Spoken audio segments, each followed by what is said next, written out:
তাই বলিবে তাহার পরে গেল সাধু পশ্চিম শহর আরে পশ্চিম বলো বিয়া সাধু ওই শঙ্খ বানিয়ে শঙ্খ বানিয়ার কন্যার কথা কি বলিব আর অবিবাহে কলম হয়েছে সপ্তবার। ওরে বাপ রে বাপ, এটা আবার কেমন কথা বাবা? দেখো হ্যাঁ কথা কি জানেন কি যে যার ঘরত বেডি আছে তার ঘরত বহু শত্রুর অভাব নাই। তাই নাকি? হ্যাঁ আমি বলি কি যে দেখি নাই দুই নয়নে বিশ্বাস করবো না কবদিনে মানুষের কথা বিশ্বাস করা করা যাবে না। আমি বলি কি তা এখানে অযথা বিলম্ব না করে তুমি কন্যাখানি দেখে আসো।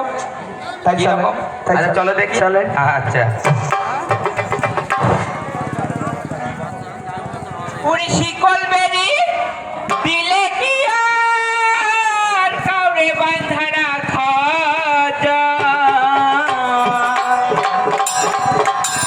উনি শিকল বেরি দিলে কি আর কাউরে বাঁধা রাখা যায়? ও যদি থাকিতে না